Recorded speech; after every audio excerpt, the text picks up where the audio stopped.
Very good morning, students. So our next article is electric field intensity at a point on the equatorial line of an electric dipole, which is also known as broadside on position, which I have already explained you in my previous video that either you can call it as equatorial line or equatorial point or broadside on position. So we'll start with the article. So for that, of course, we need an electric dipole AB and of course a P point which is actually perpendicular to that particular line. So firstly, I'll show you the diagram, which is very important. So from here you can see that this is negative charge minus Q and this is positive Q. This is A point and this is B point. As I have already told you that dipole length is 2L, but we have taken this midpoint here O, so this will be O to A is L, of course, and O to B is again L. And as I told you, in case of your equatorial point, this is your axis. If these are your 2 points, and if you want to have a point on the equatorial line, what you have to do, you have to take a point which is actually perpendicular. So I have to take a point which is actually perpendicular to this line. So that's why I've taken a point P here, which is perpendicular to this line. And at this point, I want to calculate electric field intensity. So for that, firstly, I have to see the direction of electric field here. And it is here negative charge. So electric field will be towards negative charge. Electric field, maybe you remember that for negative, we usually draw electric field lines in this way. And the direction is inward, like this way. Direction is inward. So that's why electric field lines are always attracted toward, you can say, the negative charge. But for the positive, what happens is, if you want to draw the electric field lines, you have to draw the arrows outward, in the outward direction, so away from the charge. So similar is the case here in the diagram also. Here it is negative charge. So electric field, you can see here E negative. E negative is in this direction, downward, along PC. And this is positive charge, so it will be away. So it will be towards P to D. So we have a parallelogram here, you can see here. So it will be E negative here, E positive there. If I want to take a resultant of these two electric field lines, that will be the diagonal of your parallelogram. And I have taken this angle to be as 2 theta, because this angle is theta, theta plus theta 2 theta, and this angle is again theta. Now this distance from O point to P point is R, so I can easily calculate this hypotenuse, which will be your Pythagoras theorem, h square is equals to P square plus B square. So you will be calculating under root R square plus L square, as similar is this. Hopefully diagram is clear. Now we'll start with the derivation.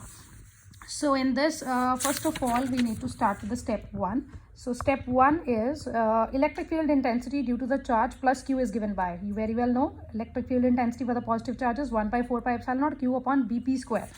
So you can see the distance from here. For the positive charge, the distance is B to P, of course. Oh, sorry, B to P. And for negative, it is A to P.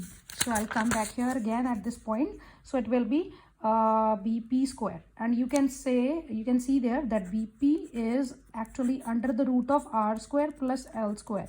And if you want to calculate BP square, so the square root will be cancelled out. So you will be left with R square plus L square. So that's why in place of BP square, I have written R square plus L square. This is the electric field intensity for positive charge. Now we'll be calculating in the same way electric field intensity for the negative charge. So here it will be distances AP. As are BP and AP, they have same distance. So that's why here the value is again R square plus L square. This was along PD and this is along PC, as you can see in the diagram as well. Now we concluded that E positive and E negative both are same. That means same value, they have same value, magnitude is same, but the direction is different. So we can write here the magnitude is same, which is 1 by 4 pi epsilon naught Q upon R square plus L square. Now we can see here that E positive and E negative are inclined at an angle of 2 theta. So the resultant is determined by parallelogram law. As I have already explained to you, we need to apply here parallelogram.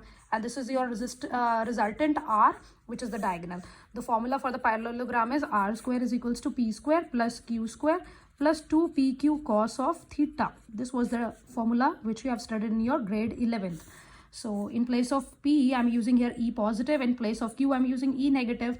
So E will be, E is your resultant, of course, the resultant electric field. So E positive square plus E negative square plus 2 E positive E negative cos 2 theta, because angle is 2 theta here. Now we very well know that E negative and positive, they have same magnitude. equal magnitude. So I can write here in place of E negative, I can write E positive. Here also E positive. E positive into E positive, E square, E positive square. So it will be E positive square plus E positive square will give you 2E positive square. Now you can take out common 2E positive square. This will be 1 plus cos 2 theta. And you very well know the formula for 1 plus cos 2 theta is 2 cos square theta. So in place of this, you will be writing here 2 cos square theta. 2 into 2, here it is 4. So it will be 4 E positive square cos square theta under root. Now you can solve this. You will be getting 2 E positive square means E positive will be taken out. Cos square theta means cos theta. Now we can easily calculate the value of cos theta from triangle AOP. So just look at here.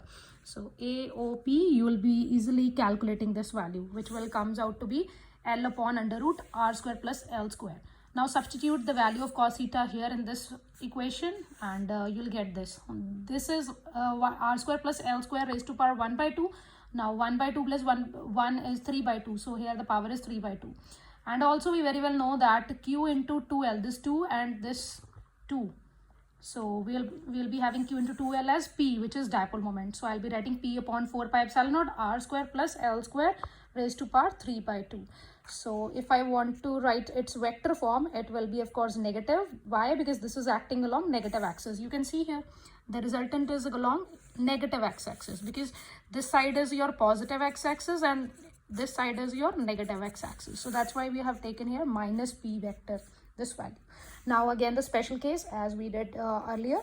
So if L is very less than R, or you can say your R is very large, or you can say your dipole is very short. So L square can be neglected from here. If I'll neglect, so it will be R square into power 3 by 2. 2 and 2 will be cancelled out, so it will be R cube.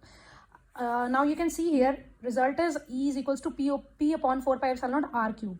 P is constant, 4 pi epsilon naught is constant, so E is proportional to R cube. Now you have to compare this result with the previous article, which was because of axial line. Just look at here. Here the result for the axial line was 2P upon 4 pi epsilon naught R cube, and result for the equatorial line is P. So the only difference is that your axial part was 2 times your equatorial part. So many a times in the paper, the question is asked in a way like for 5 marks that you have to prove that E axial is twice the value of equatorial. So hopefully this article is clear to you. You can practice it, and if you have any doubts, you are free to ask, and you can free to ask any query.